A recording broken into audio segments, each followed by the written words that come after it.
آیسان ببین چقدر آجیت مهربونه. ببین مهربونه بهت. چی شد؟ چی شد؟ چی شد ماما؟ نمیخواست دستت گاز گرفت؟ آره؟ ماما نمیخواست که.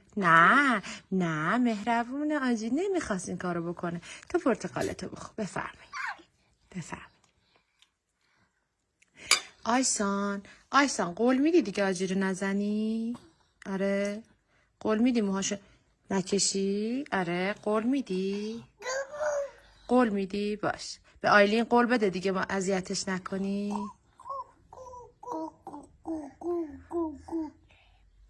قول داد دیگه اذیتش نمیکنه. آفرین، همدیگه رو دوست داری. آیلین مهربون، آیسان مهربون، موهاشو نکشو.